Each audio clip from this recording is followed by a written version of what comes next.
That looks like a typical school bus driving through the lonely Australian landscape, doesn't it?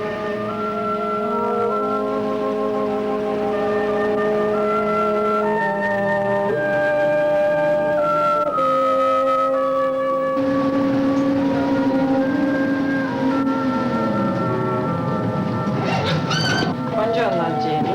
Buongiorno, Jack. Hello, Kim. Buongiorno, Maria.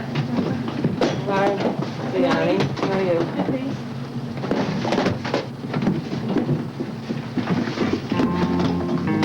Typical? Australian?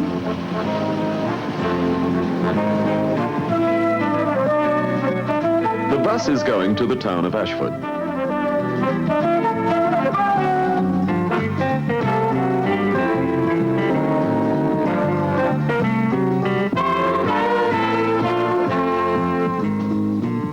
Ashford is a small town, a small Australian town in northern New South Wales.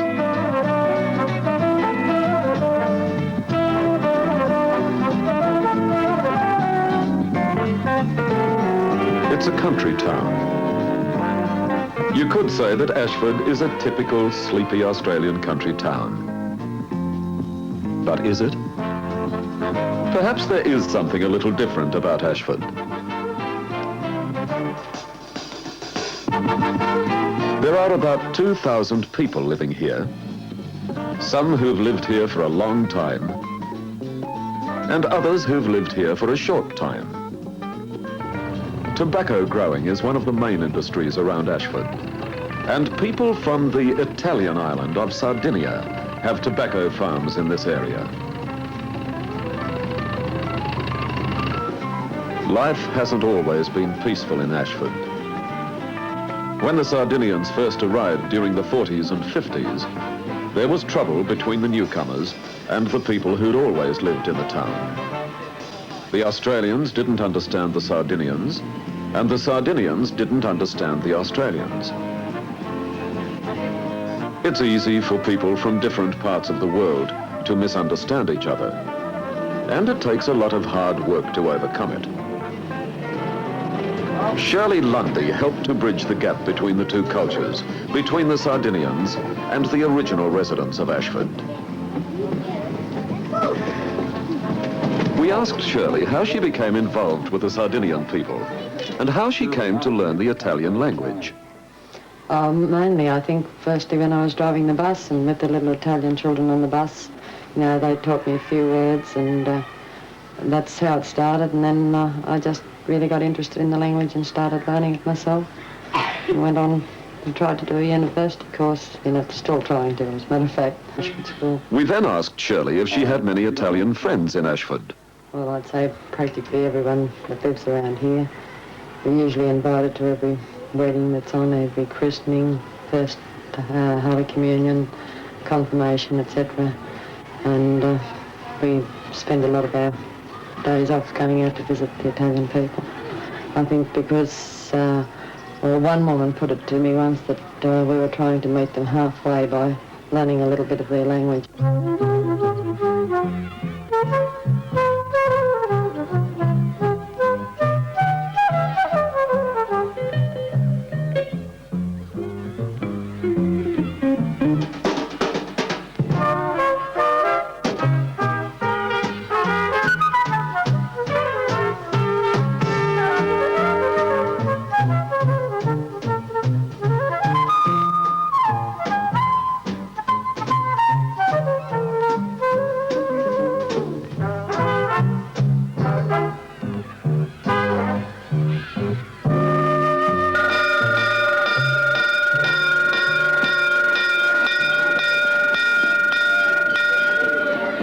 Buongiorno, ragazzi e ragazze. Buongiorno, signora Lundy. On 2 days a week, Shirley Lundy teaches the Italian language to children at the Ashford School. She first became interested in Italian when she was driving the school bus. Then her son Christopher decided to learn Italian by correspondence. He started studying the language with Italian children going to the same school, and Shirley became involved, helping the children with their homework. Now she works at the school, teaching children from both cultures. 9, 10, 11, 12.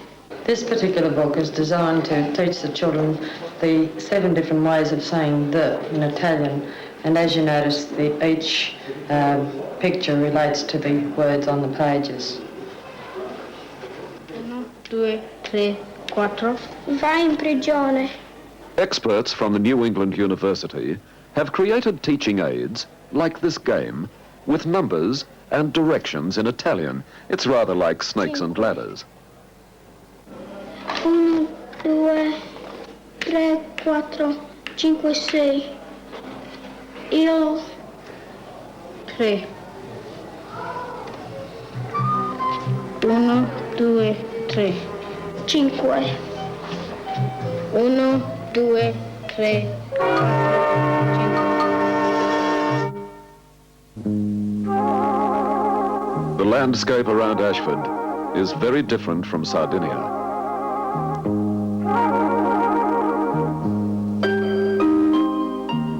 For much of the year, conditions can be very dry, with few rain clouds to darken the skies.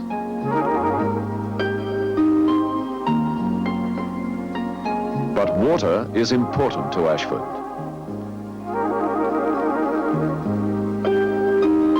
So dams have been built to hold plenty of water for the tobacco fields. Because you can't grow tobacco without water.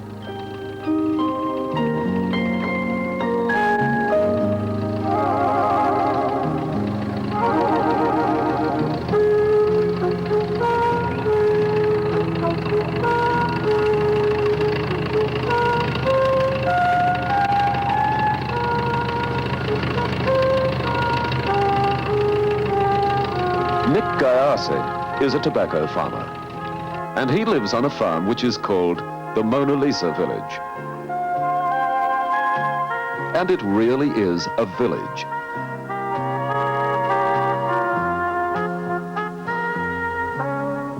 A tiny Sardinian village, right in the heart of Australia. Like many villages in Italy, the people who live in this village are related to each other. There are 8 adults and 8 children living there. At the Mona Lisa village, we enjoyed a talk with Nick after he'd finished planting. We asked him if relations between people in Ashford were better now than they used to be. Oh, yeah, a lot better. Excuse me. Why on earth? Sorry. Yeah, a lot better than what it used to be before. It's a lot more friendly. Just looks like all one community, the people all from one country. It's not New Australian or it's not Australian here. The way they work and the way they talk, the way they discuss things, just very friendly. I believe the kids, they are doing a lot. They are doing terrific because they are going to school together, and that means one day or the other when we're going to meet them parents, and they're going to meet us. And then we'll be a friend and we try to go home the best way we can without any discussion, not troubles. We can discuss things, we can work out things together and go home properly as human beings.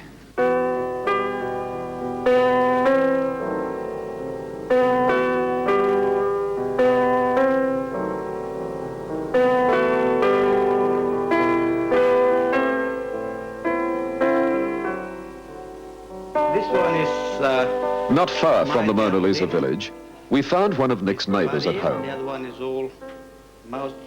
Sami Niedu is a well-established tobacco grower at Ashford, but he still likes to surround himself with reminders of his old country. Soldiers here, all the other soldiers there. This the queen over here, another soldier over here. This the king. We got the dogs out. This one is Maria Coke outside, and inside it's all clay. We call this one, in Italy it's a coffee pot, especially in Australia it's called a teapot.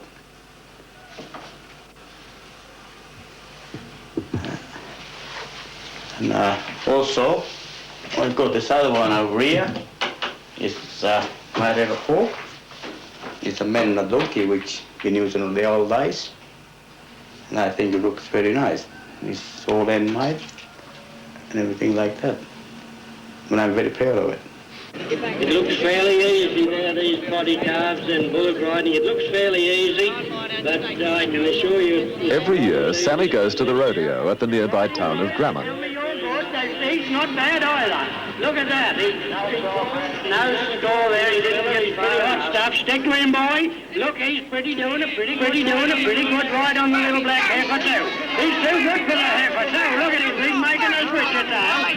Boy, John, he's still there. Look, I bet the cameraman got a good deal of that.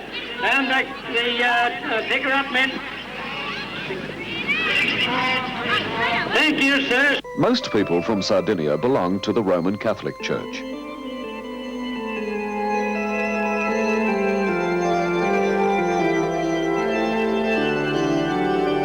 They expected to find a church in Ashford, and of course they did. But the church in Ashford is not the same as their church in Sardinia.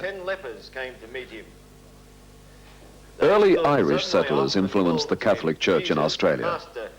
But the Irish and the Italians have different ideas about their religion. When the Sardinians first arrived, they didn't understand why money was collected in the church. They found it difficult to understand that the community is responsible for the upkeep of the church, that the community is partly responsible for the priest's salary. At home in Italy, the Pope pays for everything. Father Ed Keeney has an Irish background, but he's trying to bring the two religious cultures, the Irish and the Italian, together. Entrando in un villaggio, li vennero incontro 10 lebbrosi, i quali, fermatisi a distanza, alzarono la voce dicendo... It isn't just a matter of space and material things. The Italian community are often shocked at the frontier-style Christian church we have. Christianity came to Sardinia in the 4th century, and most of these people come from Santa Lucia in Sardinia. The churches built in that time would be similar to the one you see in the background now. And if we came back here in 1,600 years' time, no doubt we'd have a much bigger church. But it's a bit hard telling them that. After church, we went to visit the Micheli family. Maria Micheli was born in Australia, but her parents were born in Italy.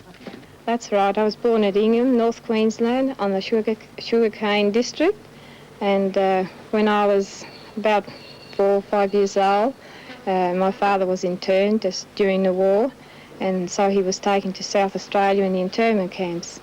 All the family moved down there, and we stayed there for a couple of years. And when the war was over, Dad came to the tobacco industry in this area, and have been here ever since. They all speak fluent Italian.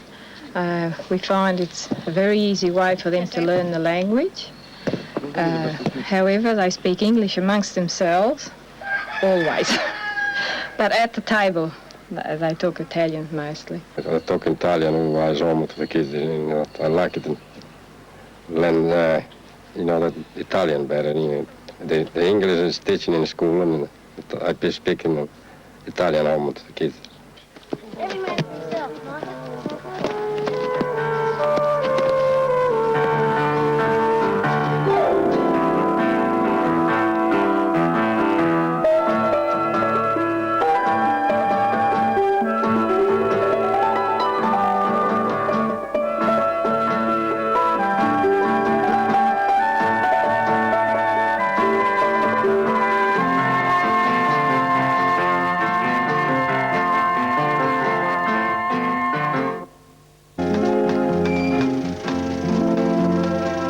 Early one morning, we saw a lot of activity going on in Ashford.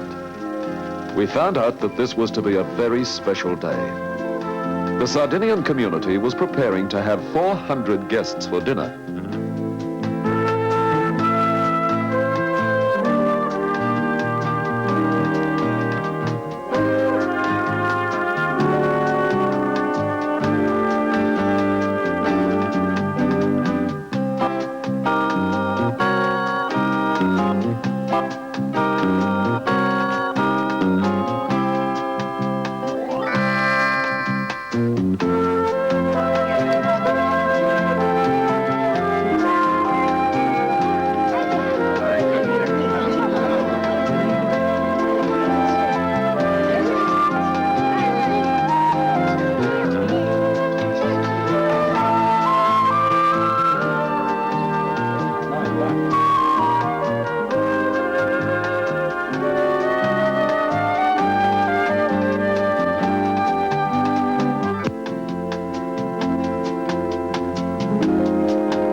old friend Shirley Lundy and a Sardinian visitor to Ashford from the University of New England, Dr. Giovanni Andriani.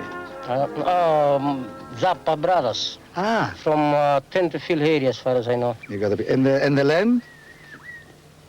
As far as I know, they come from the Grumman area, but I don't know. You don't know, no. yes. Some of the sheep and or the lambs and the pigs have garlic and parsley on them, haven't they? And yes. some without. Good. Some, because of the Australian taste, they may not like the garlic. Is this right? Right. So it's a mixture. There is a pig for us and a pig for the others. Yeah, that's right. That's it, yeah. Oh, nice. Yes. Oh, yes. Garlic is just the right thing. If you don't like cooking spaghetti and eating spaghetti, that's it. Spaghetti we have, yes. A real Italian, a real Italian meal at the end. This is it's a very old way of cooking meat, isn't it? In Sardinia, we do it all the Well, I time. don't know how many millions of years ago they start. It's a very easy way, but it takes a long time. Really. It's not very easy way. Better say the truth, it's a very hard way to do it. Why? Why? Oh, well, if you don't believe in me, try to do No, by yourself. look, I don't want to be roasted. You can do the job. But I remember seeing in Sardinia sometime, instead of using corrugated iron, Yeah. I've seen bricks. It's all right. And is brick any better than iron to reflect the heat? I think so. It is. Yes, It should be better. Yeah. Yes. It's like cooking the pizza that you need a very hot that's all right. oven. That's all right. Yeah, and how many hours does it take to cook the meat roughly? I'm quite sure. 7 hours. Oh, yeah. About 7 hours. Yeah. Sometimes it's enough. Depending how big the pig. Sometimes. And Johnny, what time did you start this morning then? I know by then at the time we sleep. At 8 o'clock, I think. At 8 o'clock you started cooking? I think. Before. Before 8 o'clock? Yeah. Say it's sunrise. We start. What time is going to be cooked the meat? Well, meat can be ready as I... By 3 o'clock if you want. 3 o'clock would be ready. Oh, yeah, but you see what happened. What time did it No ways to cook the meat at 3 o'clock when the people have dinner 7 o'clock. That's right. So you have to cook it very slowly, and that's the secret. That's right. Very still. Yeah. So I'm quite sure the meat be ready about 5 o'clock. Yeah, but it's interesting because I think the main difference is that we cook it from the inside to the outside, while usually is cooked, if you put meat in the oven, it cooked from the outside to the inside. And the flavor is really different. Yeah, I know. It's really much better cooked this way. From the inside Especially if it's a fat pig. Particularly if a fat pig, that's right, yes. Because you see, here lose a lot of fat. Otherwise, if you cook on the stove, the fat gets in, exactly, stays in. While like that, you lose all the fat. This, I think, this is the main reason, I think. For cooking it this way. I think it is, yes. Even for the taste too. You're right. Oh, it does. You can put bread underneath, and the glaze down there. Exactly, yeah, exactly. Yes, you can put bread underneath, yeah. If you really put bread... taste. True. If you put bread underneath, the fat drips and impregnate the bread, and then you use and then you put some salt and garlic on the bread, and you have a special bread called... And special wine for drink. Yeah, red wine, by the way. You need red wine, yes, and very, very strong wine, yes. You can join the salad. Yeah, oh, yes, you can. And the bread is delicious too, with the fat, the fat, and then you put out garlic and oil sometime. And then you drink red wine. Drink it. That's the shot, yes.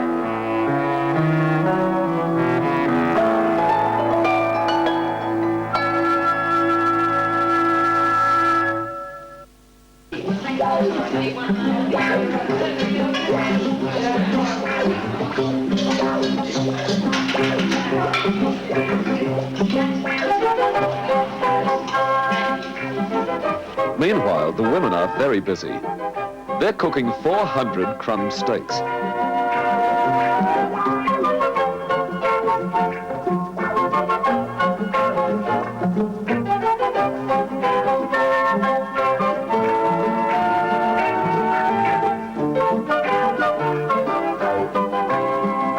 Well, it's cut up finely. It's bashed. And then it's rolled in flour. In flour first. And then in the egg. And then in the breadcrumbs. It's And we put them in the egg. What the flavor we put them in the egg then? Well, in the egg we put parsley, salt, and a little bit of beat it pepper. together. Garlic if you like, You could put any seasoning you like. Once it's rolled in the breadcrumbs like this, well, then it's ready to fry. Josie, what is this that you're making in this boiler today? Well, this is some sauce for the spaghetti. You make it by putting some oil, chopping up some parsley and onions and garlic, and put a little bit of salt, and you fry that a little bit. Then you add, there's about 5 pounds of mince in here, and you fry that a bit, and then you add some cans of peeled tomatoes, and you keep boiling that until it becomes thick.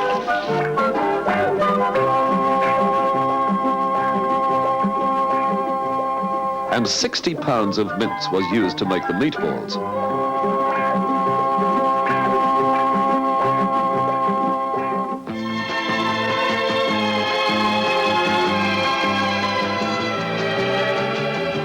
And while the food is being prepared, the children of Ashford had an art display.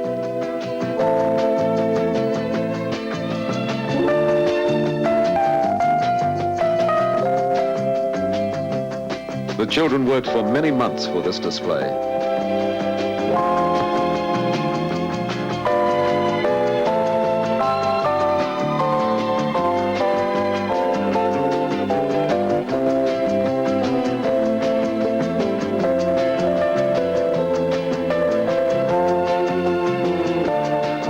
This is the first art display and Italian dinner organized by the school at Ashford.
At last, the big moment has arrived. The food's ready and healthy country appetites can be satisfied.